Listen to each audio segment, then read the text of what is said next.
When we think about the great economic thinkers who shaped our world, names like Adam Smith, Karl Marx, or John Maynard Keynes often come to mind. We look to them to understand the complex systems of capital, labor, and markets that define our modern lives. But what if one of the most insightful critics of our financial system lived nearly 1,000 years ago? What if his warnings about greed, inequality, and unstable money were more relevant today than ever? This is the story of Abu Hamid Al-Ghazali, a towering intellectual figure from the 11th century Islamic Golden Age. He was a philosopher, a theologian, and a jurist, but buried within his works on ethics and spirituality lies a brilliant economic mind. Al-Ghazali was not an economist in the modern sense. He did not create complex mathematical models or chart supply and demand curves. Instead, he approached the economy from a moral and ethical standpoint. He saw it not as a machine to be optimized, but as a human system powered by trust, honesty, and justice. He believed that a healthy economy could not be separated from a healthy society, and a healthy society could not exist without moral discipline. His ideas were born from observing the world around him, a world of bustling trade, growing cities, and the ever-present temptations of wealth. He saw how greed could poison human relationships and how financial instability could unravel the fabric of a community. Today we live in an era of unprecedented global interconnectedness, but also one marked by deep economic anxieties. We worry about spiraling inflation, widening inequality, and a growing distrust in our financial and political institutions. We see speculative bubbles inflate and burst, wiping out fortunes and destabilizing economies. In this context, Al-Ghazali's ancient wisdom feels startlingly modern. He warned us about these very dangers centuries ago. By looking back at his work, we can gain a fresh perspective on our own challenges, reminding us that the fundamental principles of a stable and fair economy are timeless. He forces us to ask a crucial question. Have we forgotten the moral soul of economics? This essay will explore the forgotten economic teachings of Al-Ghazali. We will journey back to his world, understand his revolutionary ideas about money and markets, and hear his powerful warnings against the very problems that plague us today. We will see how his focus on ethical behavior, the circulation of wealth, and stable governance provides a powerful counter-narrative to the often cold, mechanistic view of modern economics. Al-Ghazali's message is simple yet profound. An economy without a moral compass is an economy destined for crisis. It is a lesson from the past that holds the key to a more stable and just future, if only we are willing to listen. To understand Al-Ghazali, we must first understand his world. He lived in the 11th and early 12th centuries, a dynamic and often turbulent period under the rule of the Seljuk Empire. This vast empire stretched from Central Asia to the Eastern Mediterranean, creating a massive zone of commerce and cultural exchange. Great cities like Baghdad, Isfahan, and Nishapur were vibrant hubs of activity. Caravans traversed the Silk Road, carrying spices, textiles, and precious goods, while ships sailed the Indian Ocean connecting markets from East Africa to China. It was a time of immense wealth creation, where merchants could become incredibly rich and markets were filled with goods from distant lands. This economic boom, however, came with its own set of problems. The rapid growth of cities and trade led to new social structures and new tensions. Great fortunes were made, but this also created a stark divide between the rich and the poor. While wealthy merchants and powerful elites enjoyed luxurious lifestyles, many ordinary people struggled to make a living. Al-Ghazali, as a keen observer of his society, saw this growing inequality firsthand. He worried that the pursuit of wealth for its own sake was becoming a dominant force, eclipsing the traditional values of community, compassion, and spiritual fulfillment. He saw people becoming obsessed with accumulation, forgetting their duties to their neighbors and to God. The political landscape was equally complex. The Seljuk sultans were powerful military rulers, but their control was often contested. Local governors and military commanders frequently vied for power, leading to political instability and civil strife. This turmoil had a direct impact on the economy. Rulers often needed vast sums of money to fund their armies and maintain their courts, and they were not always scrupulous about how they obtained it. This created an environment where corruption could thrive, and where the powerful could exploit the weak. Al-Ghazali recognized that the moral character of the ruler was directly linked to the health of the state and its economy. It was in this crucible of opportunity and chaos that Al-Ghazali formulated his economic ideas. He was not a detached academic, he was a public intellectual deeply engaged with the pressing issues of his day. He taught at the most prestigious universities, advised powerful officials, and wrote for a wide audience. His goal was to guide his society back to a path of balance and justice. He saw the new economic forces not as inherently evil, but as a profound test of humanity's moral character. The challenge, as he saw it, was to harness the power of markets and trade for the good of all, rather than allowing them to be corrupted by individual greed and political ambition. In our modern world, we often think of money in purely functional terms. It's a medium of exchange, a unit of account, a store of value. For Al-Ghazali, however, money was something more profound. He saw it as a divine gift, a tool created by God to facilitate human cooperation and make life easier. Its purpose was to serve society, not to be served. In his masterpiece, The Revival of the Religious Sciences, he explained that gold and silver coins, dinars and dirhams, have no intrinsic use. You cannot eat them, wear them, or build a house with them. They are simply symbols, markers of value that allow us to trade a bag of flour for a piece of cloth without having to resort to cumbersome barter. This perspective led Al-Ghazali to a radical conclusion. Since money is only a means to an end, treating it as an end in itself is a grave moral and economic error. He compared money to a mirror. It reflects the value of other things but has no color of its own. To fall in love with the mirror itself, rather than the objects it reflects, is a form of foolishness. Worshipping money, he argued, was a kind of idolatry. It distracted people from their true purpose, which was to live an ethical life and serve the community. This view stood in stark contrast to the growing materialism he saw around him, where the accumulation of coins had become the ultimate measure of success and worth. Because money was a public utility, a tool for everyone's benefit, Al-Ghazali believed it should circulate freely and fairly. Its function was to move goods and services from those who produced them to those who needed them. When money flows smoothly through the economy, like blood through the body, society thrives. Workers get paid, merchants sell their goods, and families can buy what they need. The entire system works in a harmonious cycle of production and consumption. For Al-Ghazali, this circulation was not just an economic mechanism, it was a moral imperative. It ensured that the blessings of commerce were shared widely, fostering social cohesion and mutual dependence. This view of money as a neutral servant of the economy led him to condemn any practice that would corrupt its function. He was deeply critical of practices like usury, or riba, where money itself is bred to make more money without creating any real value. He saw this as a perversion of money's true purpose. It turned a public good into a private commodity to be hoarded and profited from at the expense of productive economic activity. By insisting that money remain a humble facilitator of exchange, Al-Ghazali laid down a foundational principle for a just economy. The financial system must always serve the real economy of goods, services, and human labor, never the other way around. Building on his idea of money as a tool for circulation, Al-Ghazali launched one of his most powerful critiques against the practice of hoarding. He argued that taking money out of circulation and locking it away in vaults was not just a personal vice, it was a crime against society.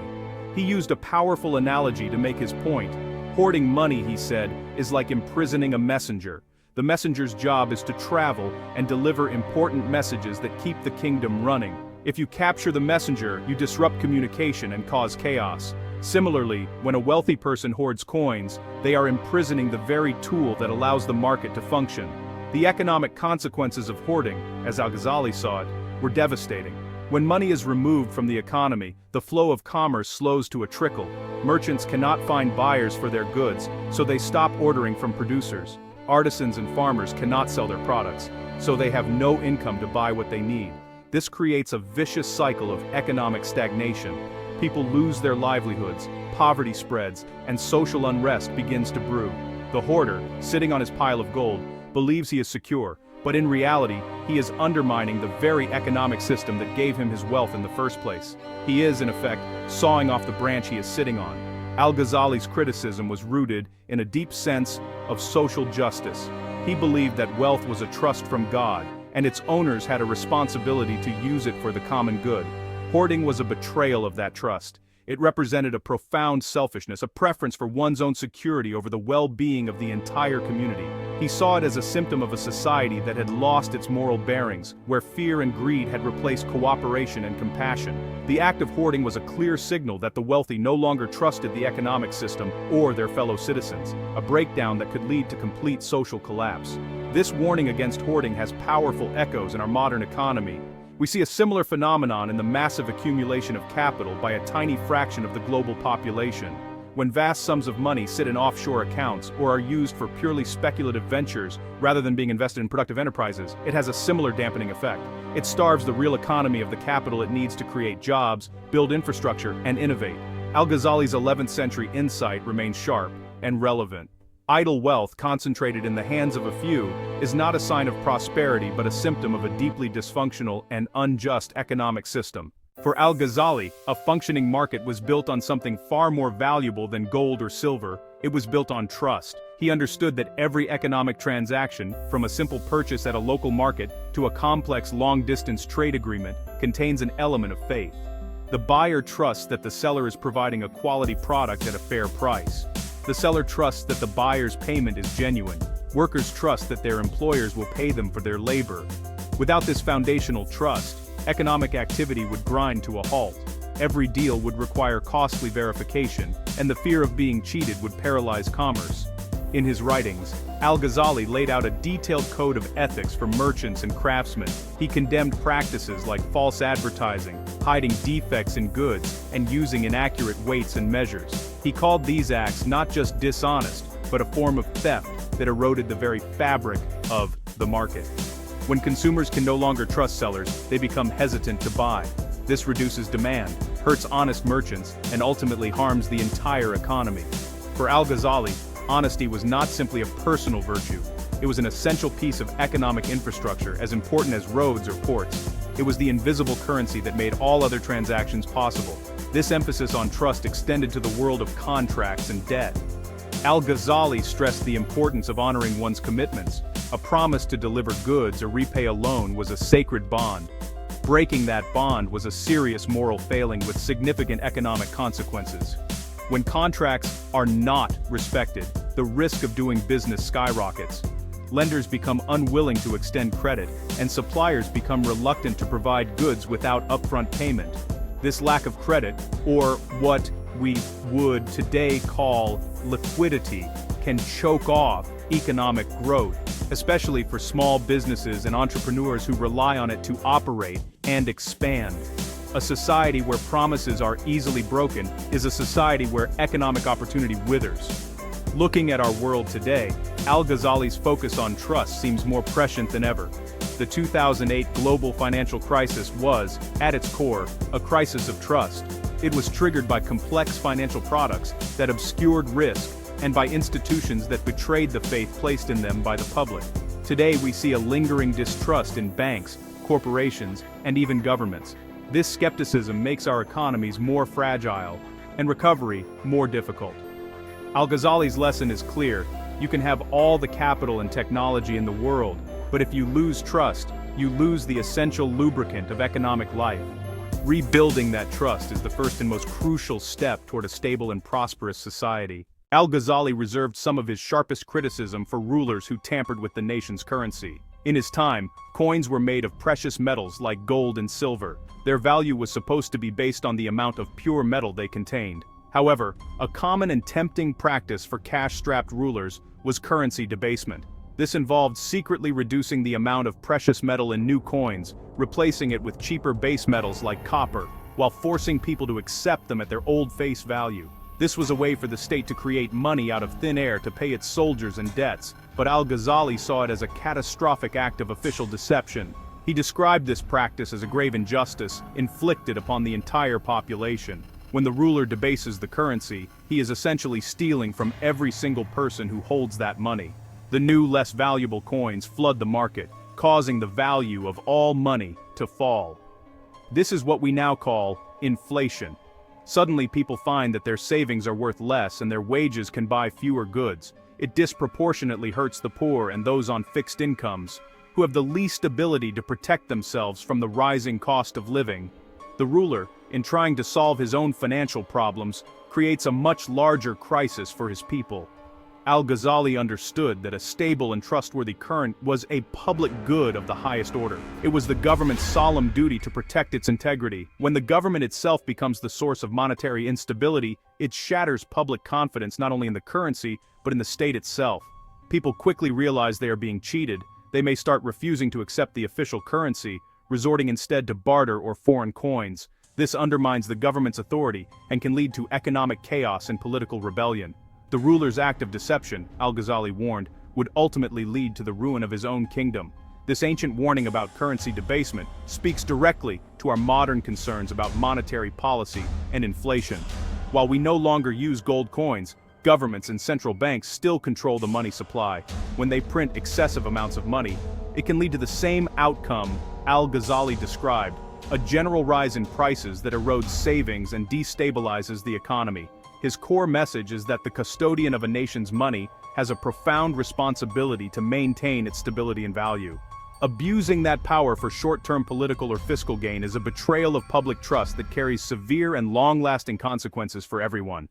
Reading Al-Ghazali today is a striking experience. His 11th century analysis of economic problems feels less like a historical document and more like a commentary on our own times. His warnings against greed, hoarding, and deceit resonate powerfully in a world grappling with financial crises, vast inequality, and a deep sense of institutional distrust.